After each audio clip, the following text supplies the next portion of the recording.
Good morning, Santa Clarita. Welcome in. Welcome in indeed. Happy Friday. You are listening to KHTS, your hometown station, 98.1 FM and 1220 AM. This is SCVI, and I lead Schools Eye on the Valley. Y'all know our show. Come on.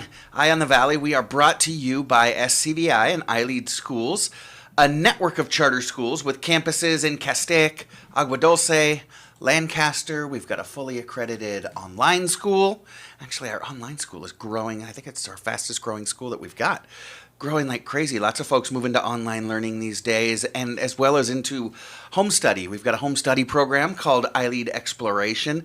In fact, like I said, we've got hybrid learning, online, home study, classroom-based learning, everything that your kid needs, no matter what their learning style is. Check us out at ileadschools.org for more information on all of our schools. That's ileadschools.org. So yeah, we keep our eye on education here in Santa Clarita and across the nation. But like the show says, we like to keep our eye on the Valley as well, bringing you everything that you need to know about what's what here in the Valley. And we like to goof off and giggle and play around a little bit while we're doing it. So yeah, it'll be fun. Pour yourself a cup of coffee and join us for the next couple of hours. And we've got a great show today, but we've got this public service announcement. The National Weather Service has issued an excessive heat warning for this weekend because they think we don't have windows. So be careful out there this weekend. Stay cool, stay hydrated. Like I said, we've got a great show for you. Coming up in just a minute, we'll talk to Cheryl Jones, Christy Collins-Parker, and Deborah Fishburne from the Child and Family Center of Santa Clarita. We've got a lot of great nonprofits here in town, but the Child and Family Center is one of my favorites. Y'all are doing incredible work, and they've got a really fun event coming up that you're going to want to attend. And then in hour number 2, we will talk to the directors at SCVI Charter, Martha Spancel-Pellico and Chad Powell. They just started up the new school year a couple weeks ago, and there's a lot of really cool new things going on at SCVI this year, and so I wanted to ask them to call in and talk about that before they got their Friday morning started.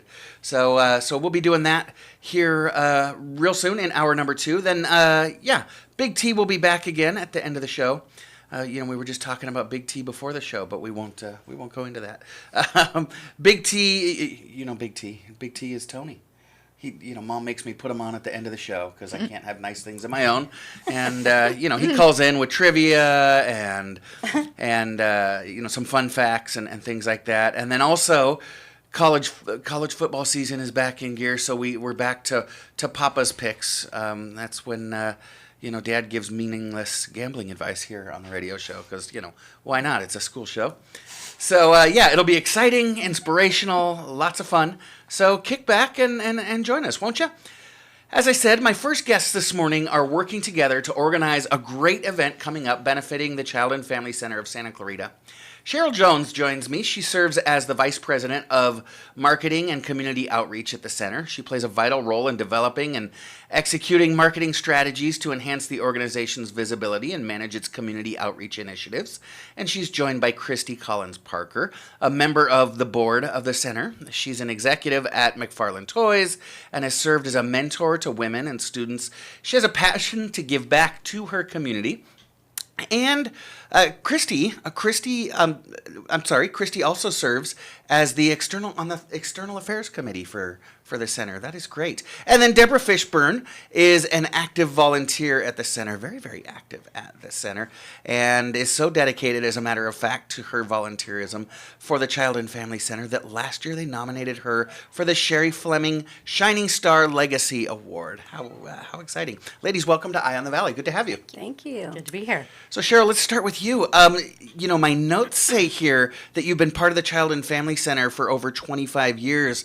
But you're actually celebrating an anniversary today, aren't you? I am. Happy anniversary. Actually, it was 28 years ago on this date that I joined Child and Family. 28 years ago today. That is exciting. So 28 years ago you joined Child and Family. Can you tell our listeners what initially attracted you to join the team at Child and Family? So I just wanted to get back into the workforce. My son was, in school and wanted to get back doing something, but I wanted to do something that made a difference or an impact in the community. Mm-hmm. So I discovered Child and Family, and they had an opening for a marketing person, and The rest is history. Well, and quite a history. The center has grown quite a bit during your tenure. So we've grown. We've had multiple name changes. Right. But right. here we are today, and we serve about 1,000 clients per month. Wow. Through 3 different programs. We have our key program is outpatient therapy, so mental health services. We have a substance use program for ages 12 to 18 and 18 to 65, and our domestic violence program, which is what we're here to talk about today. Yeah, definitely. We'll get into that in just a second. Now, Deborah, I mentioned you were nominated for the Sherry Fleming Shining Star Legacy Award in 2023. Congratulations. So can you tell us a little bit about that? And also, like Cheryl, why did you decide to lend your countless hours to support the center? It's such an honor to be nominated for an award, to be, recognized. Sure. Recognition is nice, but that's not why I do the work at all. I don't think that's why any person in that room was doing the work. The experience itself, it was really amazing to be in this giant room with everyone who has that spirit of volunteerism. Yes. That it was such a wonderful afternoon. Why I do this? As a mother of 2 sons, and someone who's very passionate about healing and about mental health, it's just a natural fit for me. How do we heal the world if we don't first start in our own community? Sure. Right? Start with ourselves, our families, and then naturally extend that into our community. And, children, families. I'm also very passionate about the work they do with developing healthy relationships in our schools, right?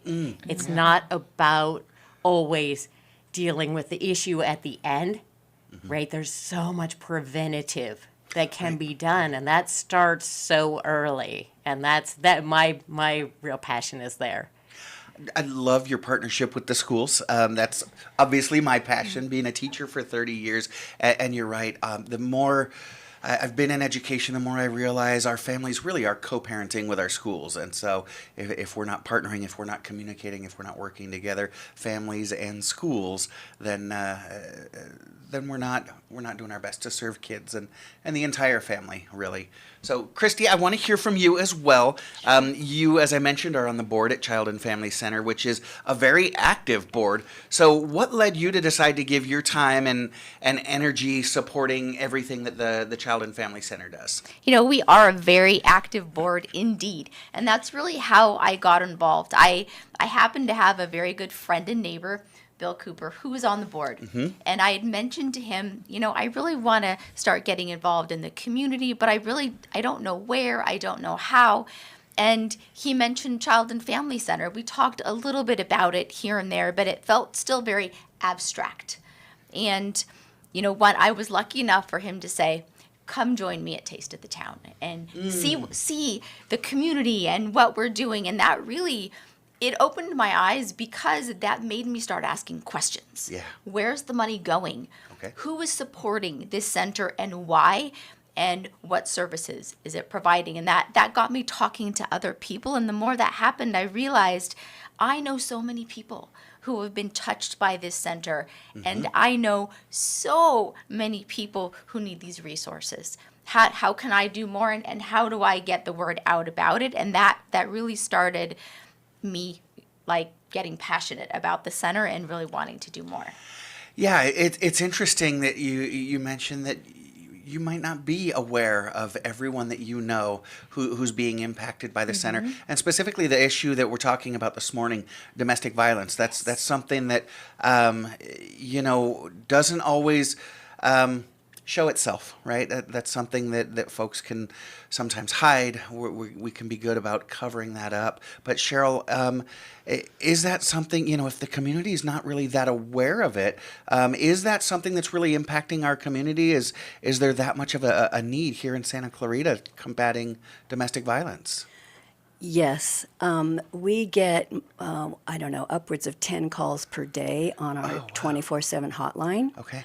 So these are people that are trained in domestic violence services who are answering calls and deciding, okay, come in, we'll have a confidential conversation, find out where you're at, and see what kind of services you need. So it goes all the way from that to someone calling and saying, I am being physically abused, I need help, I need to get out.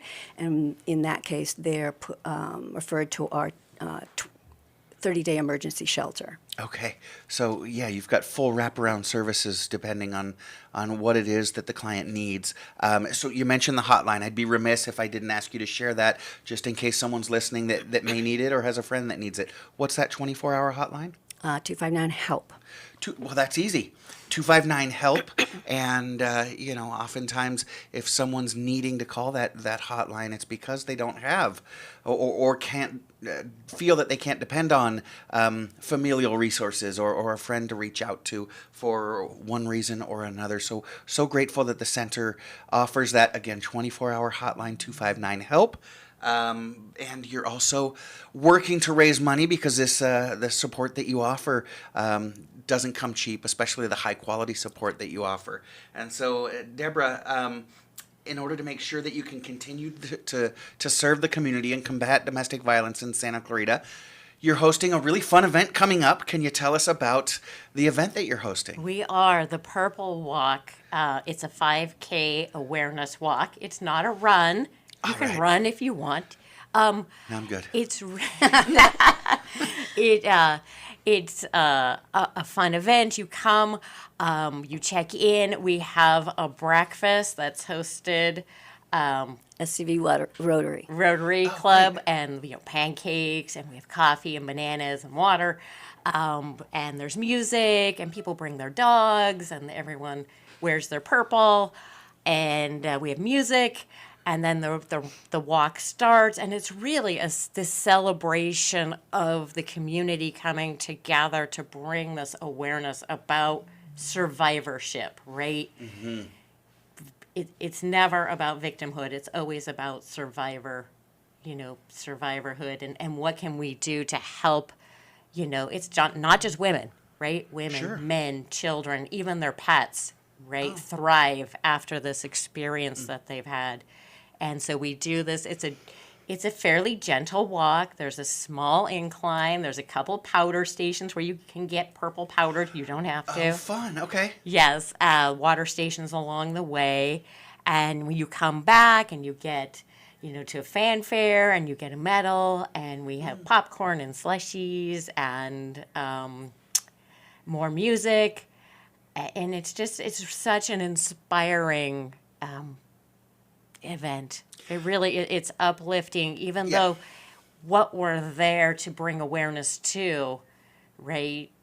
It's not pretty. No, it's kind of a somber topic, but what a fun event. And I happen to know that nobody makes better pancakes than the Santa Clarita Rotarians. So excited and then you show up wearing purple, you can go home wearing more purple. So that's really exciting. Christy, I'm looking at the website here, and can you talk about the different ways that people can join? Because I see you've got some folks teaming up, and so you've got teams signed up, but are there also if I can't get my team together, if I can't get my squad, can I walk as an individual, or is it a team-only event? Absolutely. Anybody can walk. Okay. So you can grab your friends. You can just take your dog out for a walk. That morning, you can walk on your own. There's really no exclusions. And the beauty is, if you don't want to walk, if you're busy that day, then you can still take part. You can still donate. You can sponsor. There are lots of ways to get involved. Perfect, because there couldn't be a more worthy cause, combating domestic violence here in Santa Clarita. This isn't something where money is being raised to send outside of our community. It's money raised by our community for our community, and such an urgent and important need. So how do folks sign up? I'm assuming go to your website. Go straight to childfamily.org. Okay. Family Center. childfamilycenter.org. As soon as you get to that site, there's a pop-up. Perfect. It's super easy. It takes you right to the registration page where you can sign up. All right. So, and it's interesting because it's the Child and Family Center, but we don't use "and" in the website. Correct. It's childfamilycenter.org. Gonna click on it right now. Check it out. There goes the pop-up. Gosh, it couldn't be easier to register. So again, what are the dates, the times, the locations? Where's the Purple Walk going to be? So it's at our campus in Santa Clarita on Center Point Parkway. All right. And sorry, what was the other question? So it's on October 5th, Correct. correct? October 5th. The registration starts at 8. The walk will start at 9:15. Usually the walkers get back around 10. Some a little faster, some a little slower. Okay. And then, like Deborah said, there's some fun activities afterwards, and that's it. You should be home ready to go for your Saturday by 11. There you go, and rinse off some of the purple dust, and and continue on with your college football day. So yeah, the event is 8 to 11. Walk starts at 9:15. Gives you a perfect time to enjoy some of the pancakes and maybe have a banana or a cup of coffee before you get started. Get your team organized if you're going to register in a team, and then the Purple Walk starts at 9:15. And then you've got the celebration and the music at the end. It's going to be just a beautiful morning. So that is so very exciting. I want to talk a little bit more about it, as well as some of the services that the center provide. We're going to take a quick break here. I'm joined by Cheryl Jones, Christy Collins-Parker, and Deborah Fishburne from the Child and Family Center of Santa Clarita this morning. Stick around to hear more, including how you can help the center. I'm Matt Watson, and this is SCVI and iLead School's Eye on the Valley, and you're listening to your hometown station, KHTS.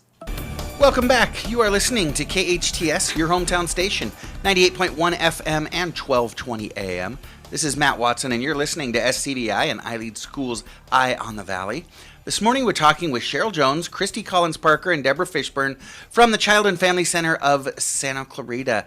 So, Deborah, before the break we were talking about this fun event that you've got coming up, the Purple Walk. One more time, can you just reshare the kind of a synopsis of what the walk is for, who you're benefiting, and how folks can get connected? Sure. Our 5K walk for domestic violence awareness. Mm-hmm. It's not a run. It's a walk. You can run it if you want. It is. I want to stress that because so many people, I'm not a runner. I can never go. Right. No. This is families bring their kids in strollers and people with their dogs on the leash, and it's this joyful. It is a 5K, so 3.2 miles. Yeah. A beautiful early morning walk in October 5th. We're done before the heat of the day. You come to the Child and Family Center and you register. There is a great breakfast hosted by the Rotary Club. There's coffee, there's bananas, pancakes, there's music. People take pictures with their purple dogs. Everybody dresses up their dogs. Nice. People come decked out in purple. You have the option when you sign up to get a T-shirt. That's fine. If you're a sponsor, you also get T-shirts. People have their T-shirts on and they're purple, and it's when the walk starts, right? You go through the arches and you get purple powder. If you want, you can sidetrack it. There we go. And you go along this beautiful walk. There's a slight incline, but it's an easy walk. Sure. And we have 2 water stations along the way. There's shade if you need it.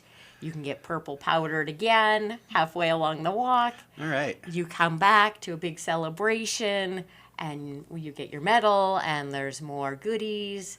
And it's just this great way of the community coming together in awareness of the issue. Mm-hmm. And to all of these funds go to support all the services, for domestic violence assistance, right? It's not diluted. This walk is for the funds needed to provide all of our services. So you're having a good time with your family, with your friends on an early fall morning, raising awareness and raising money for services that are deeply needed here in our community to combat domestic violence. You mentioned sponsorships. So we've got a lot of small business owners here in the community that are all very, very generous. How can somebody get hooked up with a sponsorship? So I just want to do a couple of shout outs because you hit on a really important topic, and that is sponsorships. Yeah. We are so grateful to all of our sponsors, particularly Subaru, Hello Auto Group, Subaru of Valencia. All right. They are the presenting sponsor. This is their third year, or second year, sorry. Okay. And they are amazing. So, and then of course Carl and Jerry at KHTS always. In fact, when I first started many years ago, Jerry was one of the first people I worked with. So. Yeah, 28 years ago 28 today. years ago, yeah. So, I just want to thank all of our sponsors. Sponsorships start at $250. They go all the way up to $5,000. And then that presenting sponsor is donating $10,000, which is a huge commitment. And those funds are so important because we are funded. Anyone can come and get domestic violence services at the center. Okay. You don't need insurance. Anyone can come. Therefore, we need the money to be able to continue to provide those services. Okay. And we get a lot of funding from the federal and state level. That's good. But those are subject to cuts. Depending on the budget. So sure, at the schools we know about that. Exactly. Yeah. So that's why events like this are so critical for us to be able to continue to provide the services. Yeah, especially at the high quality level that I know you all do. And again, the need is so great, keeping people, like you said, anybody safe from domestic violence. So, Deborah, you mentioned that people can register. Christy, I want to ask you, how does registration work? Do folks, we talked last break, they can sign up on the website, childfamilycenter.org. So do people have to register in advance? You've got time for registration at the event. Do you take walk-ins, or is this something that I better get my ticket ahead of time? We will absolutely take walk-ins. Okay. We want everyone to come join us. Sure. It's very simple and easy to register in advance on the website. It's $40 to register for an adult, $50 if you would like a T-shirt. Okay, for that's an fair. individual walker, $20 for teens, $30 if they would like a T-shirt, and $10 per child. Oh. So it's easy, it's accessible, and if you've got nothing to do on Saturday and you think, hey, I'd love to take a walk with the community, you don't have to have been registered prior. You can just show up and join us. Perfect. And then folks can also, so I love that you kind of stagger the pricing. The littles are cheaper and the teens Yes. a little bit more, and adults full price. So it's not cost prohibitive to register the whole family, get everybody out there. You did leave off, how much is it to register my doggo? Lucky for you, dogs are free. Woohoo! All right, fantastic. So bring all the kids out, bring the dogs out, and you can all join. You mentioned earlier that people can sign up for teams. Is that just something that they identify? Hey, this is part of my team, and as long as everybody's registered, they connect on the team and they're good to go? Yes, and it really is a great team building experience. It's awesome for sports teams to come in. We had high school students joining idea. last year. It really is a great event and a really nice way to show kids, especially, that this is not only an important issue, but it's an issue to talk about, but also you can do something. Yeah. It's really easy. You just show up. It's Yeah. that simple. That's a great idea, and it's not an issue that that high schoolers are too young to talk about this with. Your friends' families you may not know are suffering from this. So yeah, get that soccer team out there, or get the cheerleading squad or the ASB group out there, and put together a team. The Cub Scouts or the Boy Scouts, get that troop out there. Looking at your website, you set a pretty important goal for yourself. To raise $60,000 for this event, and you're almost halfway there. The event's coming up here in, it's just about a month away, and you're almost halfway there. Way to go, Santa Clarita. But we still got the other half to cover. And Cheryl, you've been doing this a long time. You know Santa Clarita. We're gonna Last burst minute. that goal. Well, but I want to challenge Santa Clarita. I know we can go well over that $60,000 goal. So make sure you get your team signed up, and that is the Purple Walk. Put on by the Child and Family Center of Santa Clarita, benefiting victims of domestic violence. It's cheap to sign up, fun event. You're going to get pancakes from the Rotarians. It is October, October 5th, starting at 8 a.m. The walk starts at 9:15. It is going to be A lot of fun. Cheryl, I do want to circle back. We're featuring the domestic violence services that the center provides. But I want to give you a chance to talk about one more time some of the other services that folks might not be aware of that the Child and Family Center delivers to the community. Sure. So, Child and Family Center started in 1976 as a very small program for parents of toddlers or preschool children. Okay. And over the years, it has grown. Today, we serve about 1,000 clients per month. Last month, we had 5,560 sessions, which is, a client will come in. Some of them come in multiple times a week, or we go into their home and help them with. These are families that are struggling really with mental health issues. Okay. So those are more severe. But again, our main focus is outpatient mental health therapy. Okay. So that's our key area of service. But as I mentioned, we also provide substance use for pretty much all ages from 12 up. Oh, wow. And then the domestic violence program. So, Okay, so not just teen substance abuse, also adult correct, substance we abuse do. you provide? Yep. Okay. So adult services for substance use and obviously for domestic violence.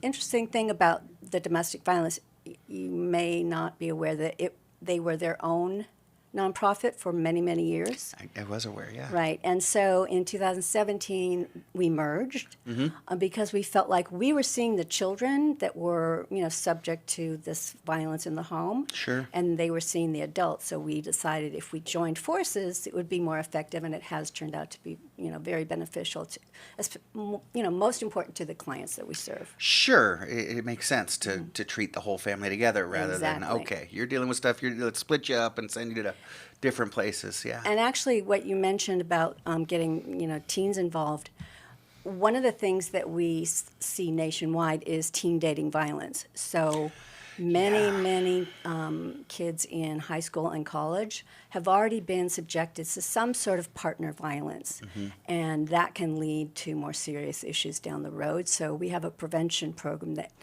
teaches our teens as they go directly to the schools, the high schools and the junior highs, and teach them healthy relationships. How do you know if something doesn't feel right? How we're trying to prevent these issues from moving forward. That is really important because, kids do start to develop romantic relationships early on. You mentioned junior high, high school, and with no experience, they don't know what healthy is. They don't have that experience to know that, hey, this is not okay, this is wrong, this is not part of your typical relationship. And then if they grow up just experiencing that, then they could live a lifetime of horrific abuse and not even really realize that that's not part of a normal relationship. Right. And, there are many levels of violence, of domestic violence. It doesn't have to be physical. It could be emotional. It could be, financial. Any way that the batterer, as we call them, has control over the survivor. We call them survivors, not victims, because they are on their way to being a survivor if they just reach out for help. Yeah, beautiful. And then, like you said, I love that it's not just waiting for the reach out, but also stepping in for preventative and teaching folks to have healthy relationships. The older I get, the more I realize how few of us understand what a strong, healthy relationship is. And so this work is so very, very important. So you're treating folks dealing with issues of substance abuse, whether it's kids, adults, domestic violence, which is what the Purple Walk is raising money to help support, and then mental health issues. As the center continues to grow and involve more services, what's maybe the most pressing need that you see that our community has? I would say probably awareness. I think there's still maintains a stigma attached to mental health. Right. Recently, the past few years, I feel like it's becoming more accepted and more discussed.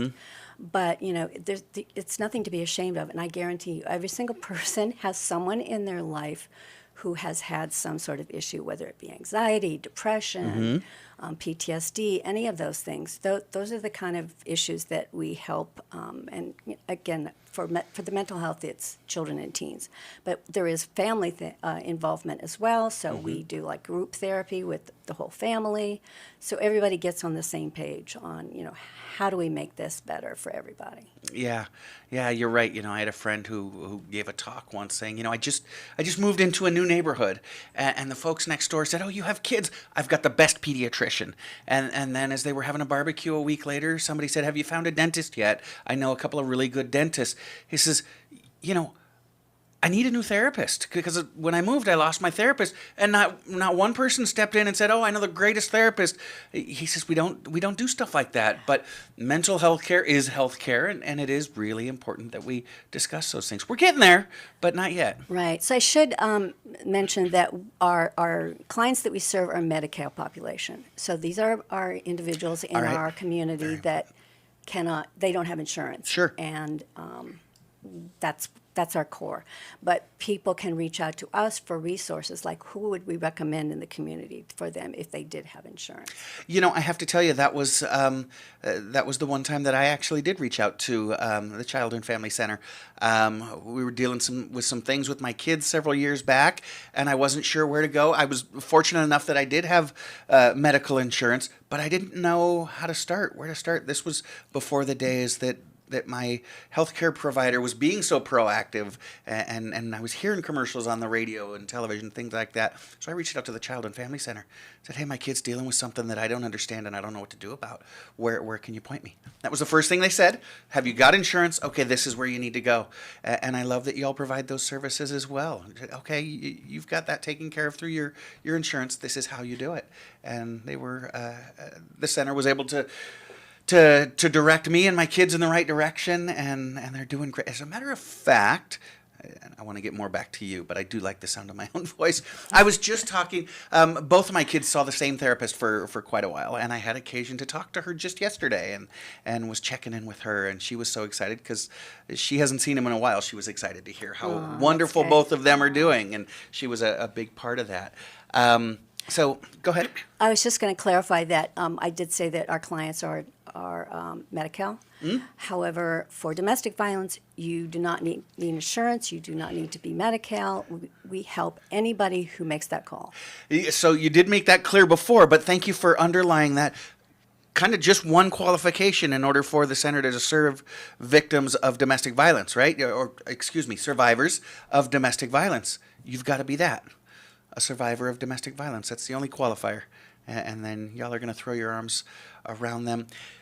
Cheryl, it is a tough topic to discuss. Does it ever get easier when you're dealing with domestic violence on the day-to-day? Or is it kind of re-traumatizing even to those that serve? It kind of is. Like when you see someone that comes in, and I've witnessed it myself. They literally came in with a towel wrapped around them, and they were so afraid that they ran all the way. Or someone like parked in the parking lot out front with all her belongings, and she just drove to the center and said, "I need help." Wow. So yeah. Yeah, so that can be traumatizing. I do know from that trauma, though, one of the best ways to deal with it is to serve. And so it's got to be rewarding as well to step in and say, yeah, we can help. Yeah, and I'm not on the front line. Like Okay. I have to commend our staff. We have 150 people on staff, all different levels, psychiatrists, psychologists, MFT, and then people that are really involved and very knowledgeable about domestic violence. Yeah. But I think the interesting thing is that people know what that means, right? Mental health is so vague. It's like kind of like out there. Sure. But everyone, I think, right? You know what domestic violence is. So it's kind of and I've seen since we merged, actually, a lot of people want to help. They understand it. So they're Yes. like, oh, I can put my arms around that cause. Yes, absolutely. And y'all are offering an amazing and fun way for folks to put their hands around that cause. We poke fun at ourselves. We like to call ourselves Awesome Town. But even here in Santa Clarita, there are folks driving up not fully clothed because they just had to get away. Or they took everything that they could get their hands on because they had to, again, get away, and this time it needs to be permanent. and they need our support. Okay, so one more time, Deborah, what can folks do to help support their neighbors that are experiencing domestic violence? Yeah, I just wanted to add, Please. that there's this myth that it doesn't happen here, it doesn't Right. happen to anyone I know, it only happens to poor people, it only happens to, right, that population, and Sure. that is not true. It knows no barriers. I mean, it's not confined. It's across every socioeconomic, religious, anything you can imagine. It just happens, and there's so much shame around it that it's hidden. Your best And- friend might not tell you. Yeah. Right, and there's so much shame about it, but the first step in getting healthy and healing for yourself and your family and your pets. This is why we do the dogs. Yeah. It affects Interesting. the pets, it affects the whole family.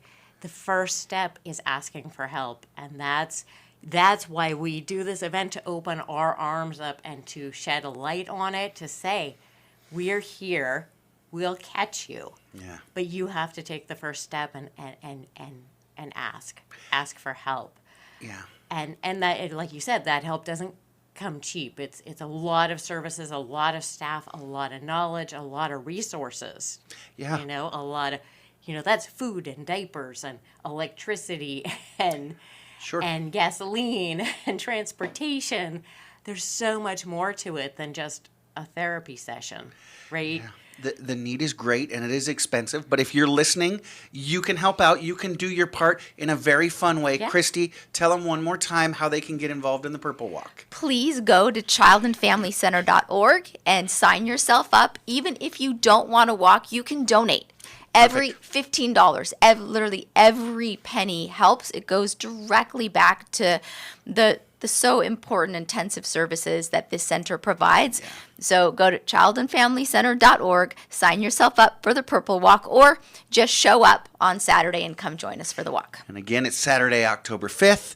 The event starts at 8 a.m., and that gives you plenty of time to have a pancake to register if you do walk up. And then also, if you're out there thinking, I've got this small business, and Cheryl, you mentioned just $250 to get your foot in the door as a sponsor.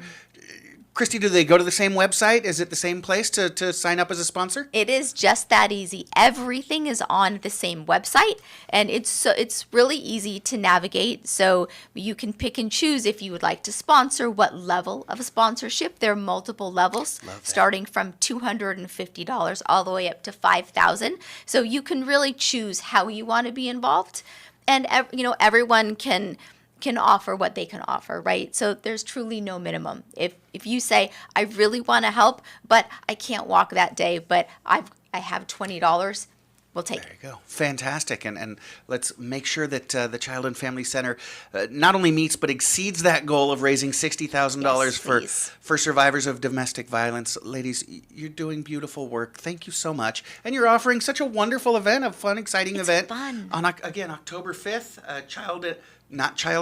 childfamilycenter.org. Go to childfamilycenter.org to sign up for the Purple Walk on October 5th. If you're a business owner, or even if you're just a great person and you want to sponsor, you can sponsor starting from $250 up to $5,000. Cheryl Jones, Christy Collins Parker, Deborah Fishburne from the Child and Family Center of Santa Clarita. Thank you so much, ladies, for all you're doing. Thanks for joining me this morning. You have a wonderful weekend. Thank Thank you. you. Thank you. Y'all stick around. I'm Matt Watson. You're listening to SCVI and I Lead Schools Eye on the Valley. We'll be right back on your hometown station, KHTS. Welcome back. You are listening to KHTS, your hometown station, 98.1 FM and 1220 AM. This is Matt Watson, and you are listening to SCVI and I Lead Schools Eye on the Valley. And once again, from our friends from the National Weather Service, they want you to know that it's going to be flipping hot this weekend. Gosh, without them, you wouldn't know that. Well, unless you're on Facebook and all of your friends are posting pictures of the thermometer in their car as well. So, speaking of this weekend, what are you doing this hot weekend? It's going to be a great beach weekend, I'll tell you what. But, there's also a lot going on. There's always a lot going on here in Santa Clarita. We just talked to the ladies from the Child and Family Center, and they talked all about the event that they've got going on in a couple more weekends, October 5th. The Purple Walk, Combating Domestic Violence. What a great cause. You're going to want to get involved in that. But what about this weekend? What's going on this weekend? You know, one of the things that I always appreciate about KHTS and their website and their newsletter, get on their website, sign up for their newsletter if you haven't done so already, because what they'll do is they will email you what's going on in town this weekend every single week, and I love it. So, as I'm starting to think about, hey, Friday's coming, boom, I get my email from KHTS and their website, hometownstation.com, letting me know what's happening in and around town. They even let you know what's going on Thursday nights, because Thursday nights are popping around here as well. So let's check it out. Let's see what's going on this weekend. Let's see, things to do this weekend. Is it the first full weekend? Yeah, it is first full weekend in September. So let's see. Well, we've got, starting today, actually, the Santa Clarita Valley Chamber of Commerce is hosting a pretty cool event. I will be out there. It is called the Candidate Forum and Meet and Greet. We've got folks running for City Council District 1, State Assembly, State Senate. We've got 6 candidates that are going to be at College of the Canyons today, and I believe you can still register, but you better register quick. There's going to be lots of folks out there. But yeah, come meet the candidates for City Council, State Assembly, and State Senate and hear what they have to say. That's today, September 6th, from 2 to 5 p.m. Tell your boss you're knocking off early, but you're doing it for important reasons, and then head on out and join me at COC. Let's see, what else is going on? This is a fun event, just fun to say and then fun to clarify. Silence Under the Stars. Not silence, silence. So what's the difference? Well, this one's with the T, not the CE. Yeah, we're showing, they are showing silent films. You know, Santa Clarita was built around some big stars in the silent film industry. And on Saturday, September 7th at 6 p.m., that would be tomorrow at 6 p.m., they're going to be showing 2 silent films starred in by or featuring 2 stars from Santa Clarita. William S. Hart, of course, in Bad Buck of Santa Ynez, and Harry Carey in Straight Shootin'. Actually, it's Shooting, but I can't help but think that Harry Carey would prefer that we pronounce it Straight Shootin'. So, yeah, it's going to be at William S. Hart Park, aptly so, but go check out a couple of silent movies under the stars on Saturday. That'll be fun. And then the Wish Foundation has got their annual Cocktails on the Roof event coming up tomorrow, or this evening as well. So yeah, you can meet outdoors at our friends from Subaru. They're sponsoring the Child and Family Center Purple Walk as well. So go ahead and join them. There's stuff going on at the Main. What have they got? Punchlines at the Main. Got a comedy show going on tomorrow, September 7th. There's all kinds of fun stuff going on in and around town. So yeah, and not necessarily something that you want to head over and join, but there is something else going on just outside of town that we updated you on a few months ago. For those of you who weren't aware, the Chiquita Canyon landfill just outside of town at the 5 and 126 split it's been on fire for a long time now. That's right, not a dumpster fire, but a dump fire, an actual dump fire. Sounds like something out of the Simpsons cartoon. But yeah, our local landfill has actually been on fire for over 2 years now. Back in April, Assemblywoman Pilar Schiavo and I talked about it right here on Eye on the Valley. There's a self-feeding fire burning underground, and nobody really knows how to put it out. Recently, Congressman Mike Garcia called for a halt to operations there, except for Santa Clarita Valley Trash Service, of course. He also called for a full investigation and accountability for those responsible. I was reading just yesterday that California Senator Scott Wilk delivered a letter to our governor, Gavin Newsom, inviting him to tour the Chiquita Canyon landfill. His letter, I did read it. It began, "I'm writing to invite you, the governor, to our tour, to a tour of the Chiquita Canyon landfill in my district, the site of an ongoing crisis for the nearby communities of Valverde and Castaic. Since May 2022, an underground chemical fire at the landfill has generated noxious odors, hazardous leachite, and elevated benzene levels, all posing serious public health risks." And and he invited the governor to come take a tour and let folks know that this is important to him, that this is important to the state. So, yeah, if you do decide to head to the beach this weekend, hold your nose on your way out of town. Alrighty, whatever you do this weekend, make it a wonderful one, and join us in just a moment. We'll be right back. I am Matt Watson. You're listening to SCVI and I Lead Schools Eye on the Valley on your hometown station, KHTS. Welcome back. You are listening to KHTS, your hometown station, 98.1 FM and 1220 AM. I am Matt Watson, your host, and you are listening to SCVI and I Lead Schools Eye on the Valley. And guess what? My next guests, well, they are the amazing school leaders at SCVI Charter School, right here on the west side of the valley, just off Newhall Ranch Road. Martha Spancel-Pellico is one of our directors. She earned her bachelor's degree in English and her secondary teaching credential from the Master's College, and her master's degree in educational leadership and her administrative credential from the University of Laverne. She's got, I believe it's 18 years now experience in school administration, and all of her 24 years in education here at local schools right here in Awesometown. And Chad Powell, her partner, earned his bachelor's degree and teaching credential from Fresno State and his master's degree and administrative credential from Cal State Northridge. Go Matadors! And like Martha, he's also served at local schools here for well over 2 decades with extensive administrative experience. And the two of them comprise the powerhouse that is the leadership team at SCVI. Martha, Chad, welcome back to Eye on the Valley. Hey, good morning, Matt. Morning. So glad you could join us. I know it's a busy Friday as we slide into the weekend, but just recap a little bit. I know... Gosh, what was it? Maybe 2-3 years ago now, you joined us at SCVI, and the two of you joined us at the same time. Can you share what led each of you to leave the district and join SCVI? Well, for me, when the opportunity came around, and I saw the programs that SCVI had, and especially the centering of social emotional learning, especially as we were just coming out of the COVID pandemic, and how important that was to learners all over the valley and all over the country. Sure. The social emotional learning aspect of integrating that so completely in the curriculum really appealed to me. What about you, Yeah, Martha? and I liked the idea of a smaller school, and all the way from TK to 12, and continuing with the learners throughout their educational journey really appealed to me.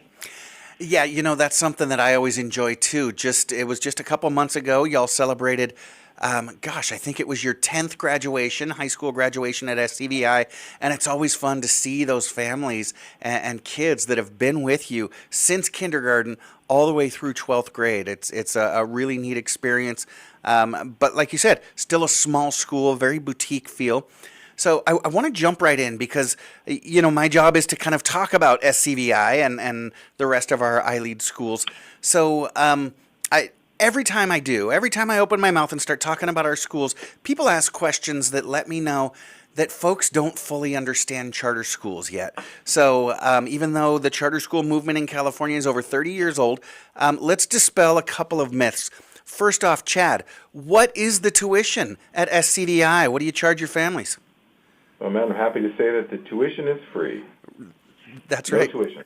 We are a public charter school. Y'all are funded the same way district schools are funded, and fortunately, we have a model here in California where the state funding follows the student, and so if they decide to head into a charter school, that is free. So, Martha, while you and your team are allowed to develop your own curriculum to deliver the state standards, SCVI and other charter schools still follow the same guidelines as set forth by the California Department of Education. Is that correct, or are you held to a different standard? No, that is correct. We are a public school, so therefore we are obliged to follow all the standards that any school would in Santa Clarita Valley. So, yeah, we're teaching kids at the same level of rigor, and in some cases, we'll get into it in a little bit, in some cases even a higher level of rigor, and we're just able to offer so many different things. So I want to jump into that. Chad, you mentioned you've got kind of two backbones there at SCVI, one being social emotional learning, but the other is project-based learning. And I know that families and especially teachers have become more familiar with project-based learning over the years. Since SCVI has opened, it's really become much more popular, but still nobody doing it like you and your teaching staff are doing it.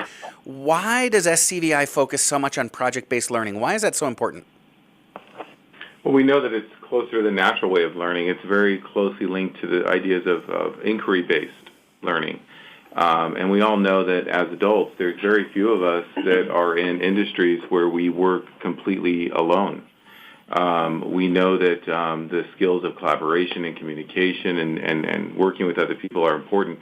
Projects naturally allow that sort of collaboration. In fact, our classrooms, we don't even have single desks. They're all tables the kids work on, because most of the time they're working with their other learners, their colleagues on a particular project. But even at an individual level, the way that projects are always open is there's some sort of interesting driving question that's to be answered, not you have to learn this for the test. It's this is something that's in the real world, and how can we try to figure it out? And the way that we approach it is that students' individual curiosities allow them to drive their particular projects. Our teachers then guide those projects. That's why they're called facilitators. And they integrate in the California state standards as necessary to help them answer that question. Yeah. You know, it's interesting. I've watched your teachers plan, and what they do is they take those state standards and say, okay, why is it that the kids have to learn this? Who in the professional world uses this learning? And then they start from there and they build their projects, and that just kind of naturally makes it real world learning. So, Martha, what have been some of your favorite projects that you've seen coming from your kids in your classrooms over the years? Well, I will start at the TK and lower levels. One of the things Chad and I brought in when we got here was we wanted to implement more of an aerospace pathway all the way from TK through 12. And so the very little is from TK to 5 all do Dream Up to Space this year. They're all doing it, and that's to create a project and a proposal and present it to a panel of professionals, and they choose one, and that actual project will be sent up to the space station. So it's like a space competition project. It's one of my favorites. We also have the 8th grade glider project where they do glider math and they learn about the parts of the glider and the airspeed and all of that stuff. And they actually then at the end, it culminates in them getting the opportunity to fly a glider. You know, I can't get enough of that, and we could probably talk the next 2 hours just about those two projects alone, Martha. And Chad, I want to ask you about maybe one of your favorite projects as well. But you've got 8th graders that are not learning about flight, but learning to fly and actually flying an airplane at the end of the project. You've got kids starting as early as 3rd, 4th grade that are sending projects or experiments to be done in space. Incredibly cool. But Chad, is there anything else that you wanted to mention besides some of those cool aerospace projects? No, those are a lot of fun, and I think that there are things that really show some of the differences that we have over some other schools. I do also like in 10th grade. There's the personal project where our sophomores, again, following this idea of inquiry learning and sort of like a passion project, they get to go in whatever direction is interesting to them, develop a project on that of course relates to their classwork. And so that 10th grade project I think is very interesting as well.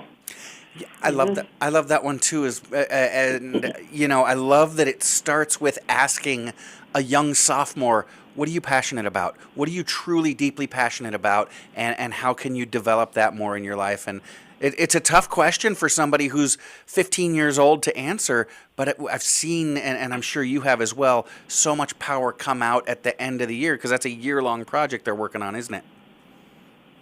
It is, absolutely. The whole sophomore year, and there's a big writing component to it, and then a culminating presentation at the end of the project. Right, and they have a mentor, and I know they do a ton of research. They're put before a panel that asks some questions and judges them. It's really, really rigorous. You're doing so much to prepare kids for post-graduation, whether it's college, it's career, actually both. So, Chad, you mentioned that there's no tuition. And we've talked about the amazing things that you're doing. You you teach not just kindergarten, TK now, through 12th grade. So you've got 14 years all in one campus. What are the requirements to apply? How can people apply? And who is allowed to apply? Well, sure. The nice thing about being a charter is that we have no boundaries, attendance boundaries. So all of the communities in the surrounding area, probably everyone that can hear this broadcast, is welcome to apply. There are no requirements for coming in. Again, this is a public school, so all you have to decide is, I like what they're doing over there. That seems something more than what we have at our local school, and I'd like to join that community, and you're in. Yeah. Yeah, and more folks are recognizing that not all kids are the same. Not all kids need the same type of education. Humans learn in different ways. And so if your kid needs something different and you can hear my voice, you can probably apply. Now, to be more specific, you can take any student from LA County, Kern County, Orange County, Ventura County, San Bernardino County. As long as they can get their kid to your school, they can enroll, right? That's right. So how would folks do that? Where would they start? I know we're just starting our conversation, but if folks are saying, yeah, I'm all in on this project-based learning, the social emotional learning stuff, how can I apply? Well, if they go to our website, which is ileadsantaclarita.org, at the very top there's a button that says Enroll Now. There's also a button there where they can schedule to take a tour of our campus and see what it's like to actually be here. Fantastic. Again, the website is ileadsantaclarita.org, but also your search engine optimization is on point. If somebody Googles SCVI, boom, it's the #1 hit right there. And then, yeah, folks can sign up and take a tour. They can fill out the enrollment application. That actually leads me to a question. I know school has already started. Y'all started a couple of weeks ago, so you're not too deep into the school year. Do you have any spots available, or is this something that folks would have to sit on a wait list and possibly get in? Well, it all depends on the particular grade level. In most grades, I think that we have a spot, but I'd have to double check that. And so it really depends on the grade level, and it's really first come, first serve. Okay. Yeah, and they're welcome to call our front office and find out what levels are available. Oh, perfect. So, yeah, they can, again, just Google SCVI, call the front office, jump on the website. I like to tell people, I like to give them a little bit of an enrollment hack. Folks, sometimes they'll get interested when I start telling them about your school, and I say, you know what, fill out the enrollment application, then sign up and go take a tour. If you decide after the tour that you're not interested, or you decide you want to stay where you're at, and they give you a call and say, hey, you're in, you can say no thanks. There's no deposit, there's no tuition, there's nothing involved. So yeah, that little hack, fill out the application now, go check it out, take a tour. I want to get into social emotional learning as well, because you brought that up as one of the reasons, Chad, that you joined SCVI a few years back.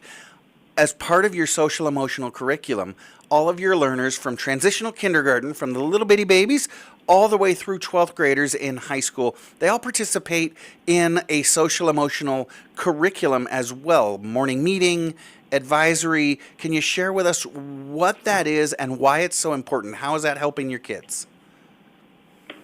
Well, absolutely. I think that the biggest point of social emotional learning is learning how to think in more healthy ways about what's going on around you. We can't always control the things that are happening. In fact, if we think we can, that will lead to unhealthy thinking.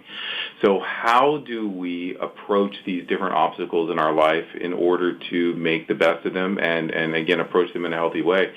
We do have nationally normed curriculum called Move This World that helps with our social emotional learning.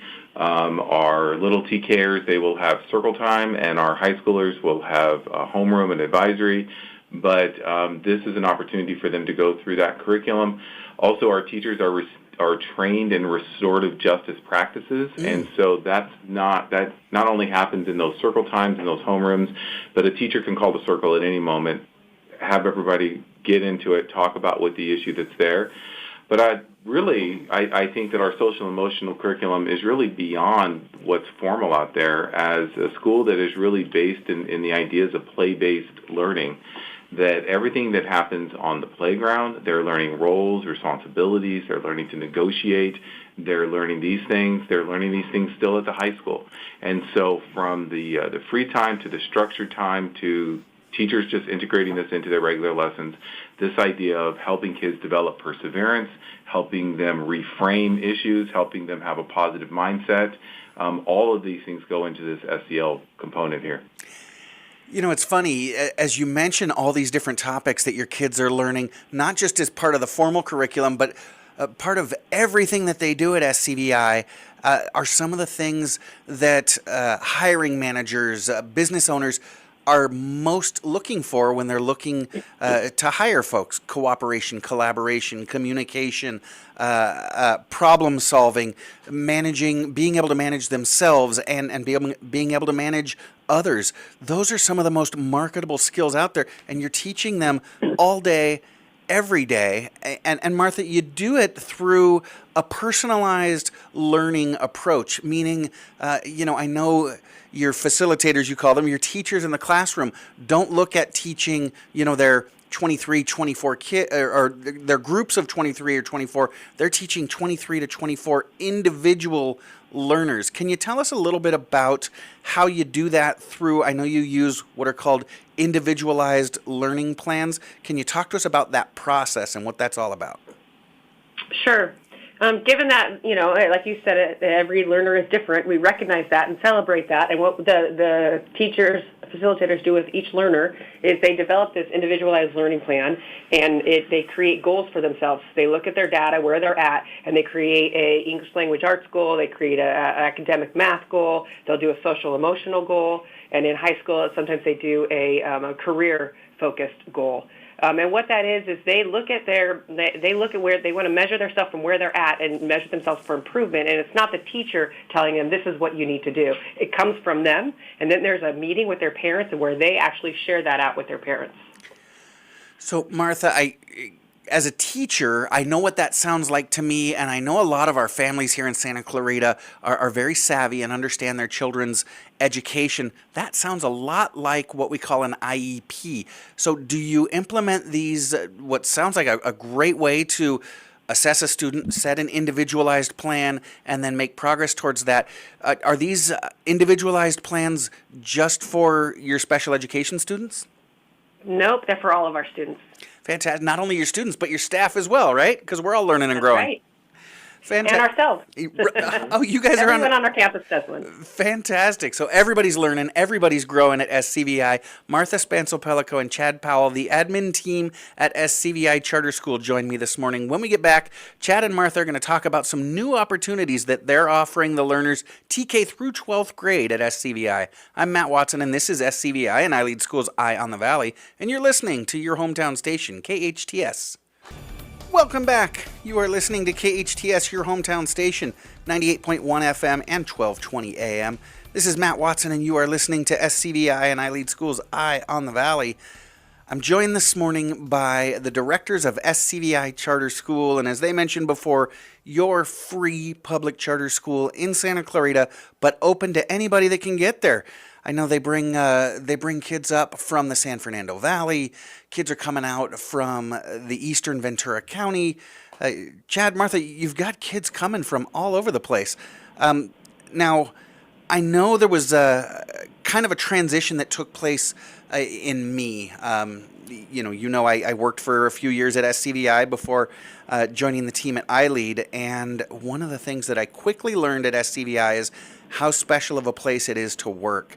So can you talk to that? I know, you could talk from your lens, but then you also see it in your staff. What makes working at SCVI so special for you and your staff?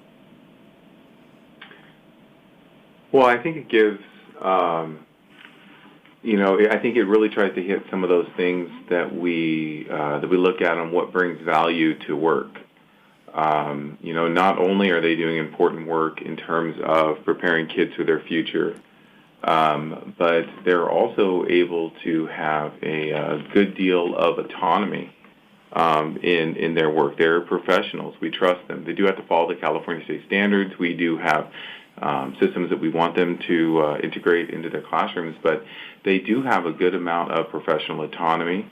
We encourage them to be innovative. I mean, this is why charter schools exist, that we can be on the cutting edge of what's in education right now, and we encourage them to be able to use some of that and not fall back on old ways of doing things, so to be innovative and creative. And so this idea that you can work within a school system and still satisfy your need for creativity and connection and innovation and autonomy, and our pay is very comparable to the district schools. And so all of those things really do make this a unique place to work. And finally, you are also, just like the learners, as facilitators, you're in a small community of professionals, and it's easy to find community and support there when you're not lost in a sea of other teachers. You know, you hit on exactly what it was that made me fall in love with SCVI. I had been teaching for 16 years prior to joining your team, and it was so refreshing to finally be able to do what I, as a professional, knew was right by my students. I wasn't locked up by, all these different mandates or a curriculum that doesn't work. I was able to teach my kids, A, the way I knew they needed to be taught, and B, the way each individual needed to be taught. It's such a great place to work. But let's get back to some of those creative, innovative programs that you're talking about. You've got kind of like several schools within this small boutique school. So can you share with us some of the unique programs that you have to offer at SCVI for families and their students to choose from? Well, we do have a dual language immersion program from kinder through fifth grade. Wow. And what that is it's a program where they're learning all the required standards, and they're also learning Spanish at the same time from a teacher that is a native Spanish speaker. We have visiting teachers from Spain that are here that teach the Spanish portion of the language. So they learn it from the native speaker, which is really exciting. We also have several other programs at our high school, but before I get to that, we also offer a Spanish language elective and a creative arts elective and music and art electives for our TK through 8 learners, so they all get elective time. Spanish is only for the middle school. Okay. We also have, at high school, we have, this year is brand new for our IBCP program, which is a career program focusing on personal and professional skills. They need to be successful in the workplace, and they'll graduate with an IB certificate. And all of this is in addition to what we had already mentioned, our emphasis on aerospace and aviation, where we have what we talked about before, the Dream Up to Space, the glider program. We just received a very large grant from the state to develop a career technical pathway, a CTE pathway in aerospace to give an additional option at our high school level. Yeah, and I want to drill down a little bit more on that, Chad, in just a second. Martha, you mentioned the IB. I know that's short for International Baccalaureate, and the reason I know that is at my previous school, I used to work out of the country, and in other parts of the country, the IB, International Baccalaureate, is so important. We worked for years on our certification at this other school and got turned down because it's really tough for a school to get certified. But SCVI is an IB certified school. Can you share a little bit more about what IB is and how that challenges and really ramps up the rigor for our learners? Yeah, it's very similar to what our traditional schools in the Santa Clarita Valley have. It's called an Advanced Placement, AP program. Mm-hmm. So it's really higher level classes, and you have to go through a study of 2 years of certain subjects like English and history to be able to really have a deep dive into the subject matter instead of just scratching the surface of it like an AP class does. Yeah, and a lot of universities will accept the courses for college credit just like AP, and the learners that take this course also receive a grade point bump in their GPA. So that is wonderful that you're able to offer that to kids. Is that something that they have to test into, or maybe through teacher recommendation? How do kids get tracked into these higher level IB courses? No, there's no gatekeeping. Anyone that wants to take on the challenge is encouraged to. I absolutely love that. And then you mentioned, Martha, that it's the CP program, the career program. Can you speak to that a little bit? So it's this higher level rigor, but with a focus on career prep. Is that correct? Yes, that's correct. We have several career paths. We have the fine arts career path, and we have the aerospace career path that we're building, and that they can basically learn. They take, they take a concentrator, an intro concentrator, and then they take a capstone class in order to be able to meet the CTE certified certificate, as well as with the IBCP certificate. And that's why we really pursued the CP program, because it's so nicely aligned with the career technical pathways that we are already designing. And also, IB is something that is very different. The traditional schools out here don't have an IB program. Yeah, and it's something that our families have actually sought. It was several years ago, there was a family that actually was relocated to Southern California. They chose to live in Santa Clarita because they heard that there was a high school in Santa Clarita that offered the IB. And so they moved to Santa Clarita for SCVI. I don't blame them. I think the Salters family just graduated last year. But let's talk a little bit more about that. You mentioned SCVI's aerospace pathway. Super exciting. Can you talk again? I know you mentioned it before about how you're building this aerospace pathway, not just in the high school, but all the way down from kindergarten or TK on up. But then you also brought in, I know, an exciting new staff member specifically to work with the high schoolers on this aerospace pathway. Talk to me about what the goal is, what the idea is behind what you're doing in the field of aerospace, and why that's important, especially in this community. Well, we know that for generations now, aerospace has been one of the leading industries in Southern California. But in our valley, there's really no other school that is leaning into this particular lane. And so we saw that there was a need there, and so we wanted to be the authoritative space for that. If someone is interested in aerospace or thinks that could be a direction that they want to go, we now, like Martha had mentioned earlier, all of our elementary and classes have a dedicated aerospace space project twice a year. We have the Dream Up to Space project. One of the cutest things that I've seen is our kindergartners were working on a biomimicry project where they were looking at how creatures in nature fly. And then they were looking at how some of those things, this was really K through 2, they were looking at how those things inspired manned flight. And they were making little helicopters of straws, and they were launching rockets, air-powered rockets. They were doing all these sort of things. Then, of course, when we get up to the middle school, the focus does become a little more math and science. Their entire science curriculum at the 8th grade level in physical science is dedicated toward the physics of flight. And like Martha mentioned, they actually get to go up into a glider and fly that glider. The big area that we needed to now put the final piece on was our high school. And this is an important area because we wanted our graduates to be able to move into this aerospace area quickly.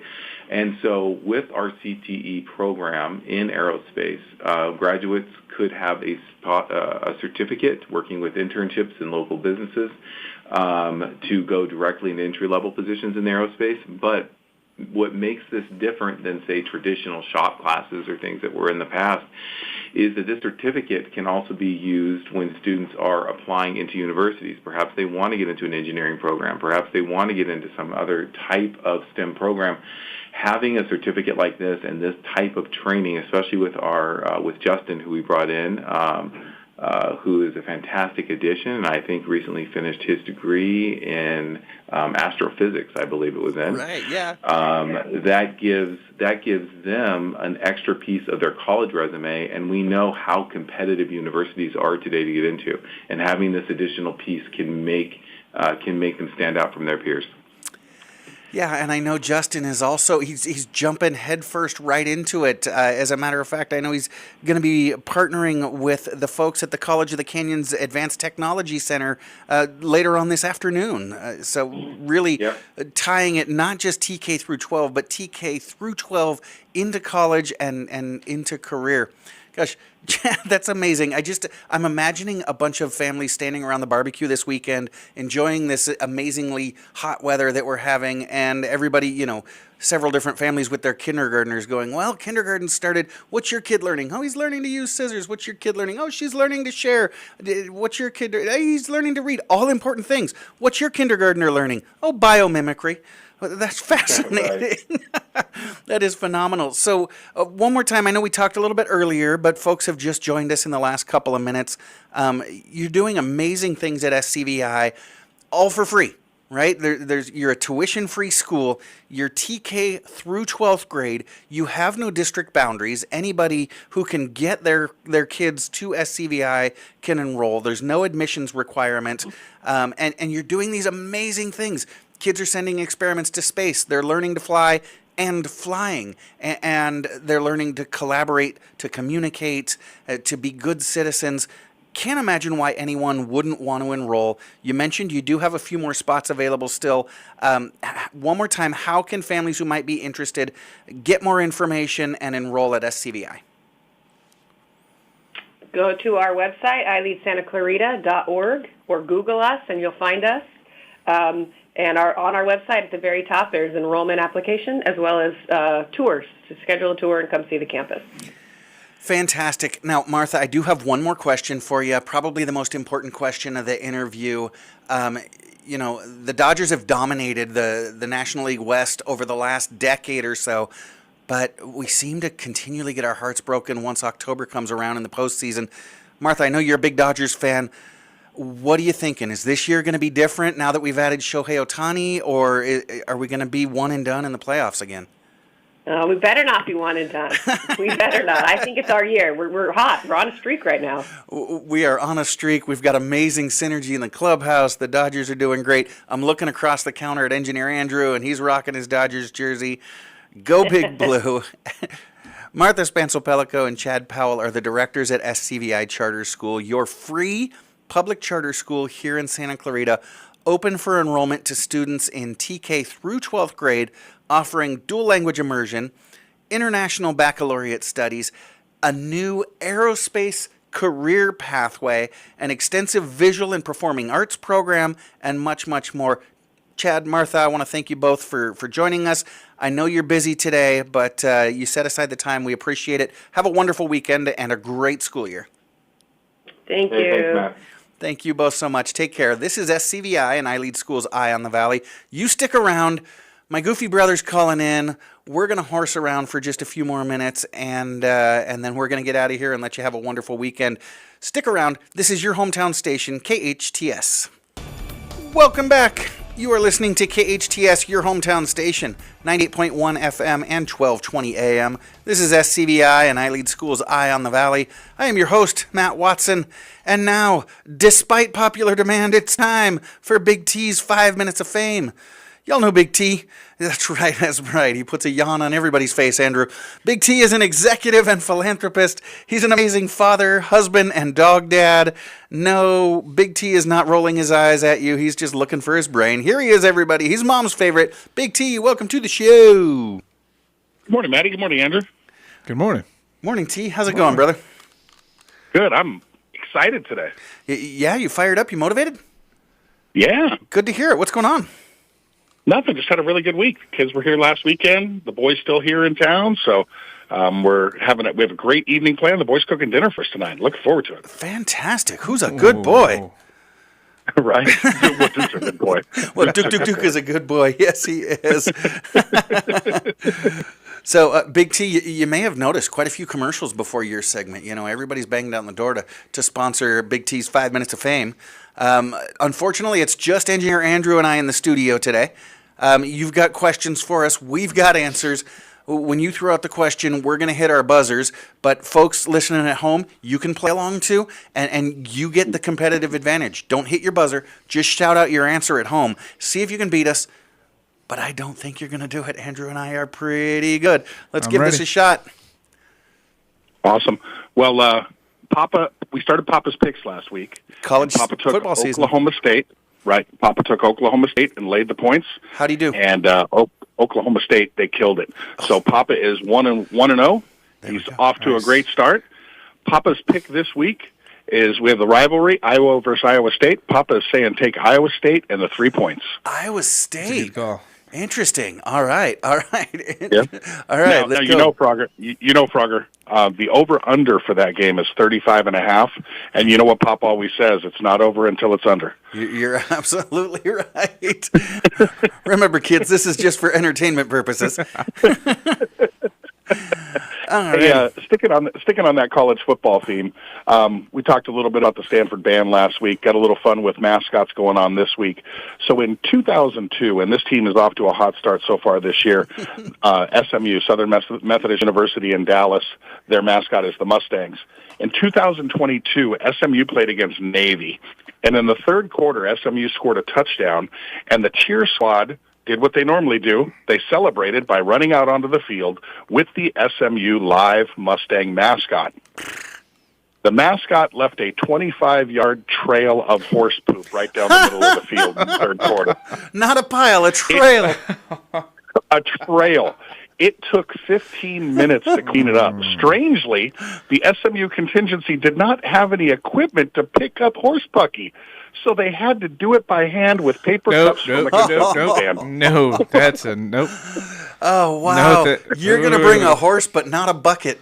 Interesting. Good morning, everybody. Good morning, everybody. Tony, and I can guarantee you the very next play called was not an off-tackle run. Yeah. We were running the ball outside. I could see the referees. We're going to move over to the right hash mark. Right. There we go. All righty. You ready? Oh, boy. Yeah, I don't think so. I don't know. All right. Question number one, since we're talking about college football. Back in 1962, 1963, episode 5 of the cartoon Rocky and Bullwinkle featured Bullwinkle going to college. What college did Bullwinkle go to? Frogger. Oh. Frogger. I believe he went to What's-A-Matta U. That is exactly where Bullwinkle went to college. What's the matter, you? Bonus question. Why did he go to college there? And to play football. He did. He got a football. Hey. Quarterback there. Spider on the wall. Have you got no sense at all? Hey, you only get the Rocky and Bullwinkle trivia on our show. That's right. Watch me pull a rabbit out of my hat. Frogger's here all week. In 2003, California's gubernatorial recall election. What was that word again? Davis? Which election? The California gubernatorial recall election. Uh-huh. Who replaced Gray Davis? Frogger. Frogger. That would be the governor, Arnold Schwarzenegger. That would be Arnold Schwarzenegger. Not Gary Coleman. He came in a distant second, maybe fifth, maybe ninth. Right. What famous Star Trek actor and activist came out as openly gay in 2005 as a reaction to then Governor Frogger? George Takei. Oh. George Takei. It was a reaction to Governor Schwarzenegger's veto of marriage equality legislation. I did not know that. Located 15 miles west of Sacramento, what University of California campus has the top-ranked veterinarian medicine program in America? Frogger. Frogger. Is that UC Davis? UC Davis is correct. Oh, all right. Name for the flora of the Mojave Desert. What U.S. national park located in Southern California shares its name with a U2 album and a Dolph Lundgren movie? Frogger. My YouTube trivia. Frogger. Joshua Tree. Okay. Joshua Tree is correct. You guys are having a blast this morning, man. huh? Hollywood's Brown Derby restaurant is the birthplace of what classic salad that includes blue cheese, diced chicken, bacon bits, avocado, tomatoes, and lettuce? Andrew and I don't do salads. Frogger. Is that a Cobb salad? That's a Cobb. Oh, okay. What 3 ingredients are on the inside of a California roll? Andrew, I know Andrew. it's avocado, rice, and seaweed. Frogger? Frogger. The inside of the rice and the seaweed. Right. So I got crab, avocado, and cucumber. That is correct. Oh, okay. Here's a bonus Season question 3. for you, T. Add sour cream, and what is it now called? Oh, I got that one. Andrew, go. Philly roll. Boom. I'm giving it to you. I thought it was cream cheese, not sour cream. What did I Okay. say? He knew what I I meant. got it. He knew what I meant. was right here. You're right. Sour cream. That would be bad. That's cream cheese. We went for some really good sushi last night, and I cannot get into the cream cheese on my sushi rolls. No, Sorry. no. Get me something still flopping around in there. Right. Season 3 of the Amazon show starring Billy Bob Thornton, Goliath, focuses on what Central Valley, California crop? Frogger. Frogger? I tried this on a different question last week. It's got to be the answer this week. Marijuana. No, incorrect. Oh. Andrew, you got anything? Wheat. It's actually almonds. Almonds. All Okay. right. All It's right. actually a pretty good show, worth checking out. Takeaway In from today's show, 1990 kids, marijuana is never the answer. Marijuana is never the answer. In 1993, an E. coli outbreak infected 700-plus people and killed 4 children in California, Idaho, Washington, and Nevada after they ate the so good it's scary monster burgers from what chain restaurant? Frogger. Frogger. That'd be a Whataburger? Remember, California, Washington, Idaho, not Whataburger. Okay. Andrew Carl's Jr. Andrew, incorrect. You guys want to roll with this, or we want the answer? Say it ain't so, Joe. Tell me it's not In and Out. It is not In and Out. Okay. Good. Again, the monster burgers Yeah. is what they were called. Okay. Yep. Clearly, I've never had a Monster Burger. Right. All right, it's Jack in the Box. Yeah, I can. Oh. They have a Monster Speaking of weed's never the answer. Some of these are Big T's opinion. Burger? Okay. Let's clarify that. California State Railway Museum in Sacramento during the wintertime has a train ride inspired by what computer animated film starring Tom Hanks? Andrew. Okay. Andrew. Polar Express. Polar Express is correct. All right. We What's got the time name for of the 2 more, Big T. 800 2 more. All right, what's the name of the 800-mile-long fault line that runs through California? San Andrew. Andreas. San Andreas is correct. Last one, what California city would you find Bubblegum Alley, a 70-foot-long alley whose walls are covered in chewing gum? Is that California? Gross. You've been there, Maddie. Frogger, that sounds like Bakersfield. Incorrect. You got anything, Andrew? Frisco? San Luis Obispo. San Luis That's Obispo. a Seattle thing. Those That's why. college kids. What's the matter with them? Crazy kids. What's the matter, you? What's the matter matter you? you? Right? All right, Big T, thanks for swinging by. We do have to wrap up. You staged a little bit of a comeback there at the end, Yeah, I Andrew. got smoked today. You know, it's all good. All right, we want to thank our guests for coming in as well from Child and Family Center of Santa Clarita, Cheryl Jones, Christy Collins Parker, and Deborah Fishburne, the directors of SCVI Charter School, your free public charter school right here in Santa Clarita, Martha Spancel-Pellico and Chad Powell, producer Sarah, engineer Andrew, and thank you for listening. Remember, friends, life is hard, but we're all here to help each other along. Be well and do good. And join us again next week and every Friday, 8 to 10 a.m. I am Matt Watson, and this is SCVI and I Lead Schools Eye on the Valley on your hometown station, KHTS.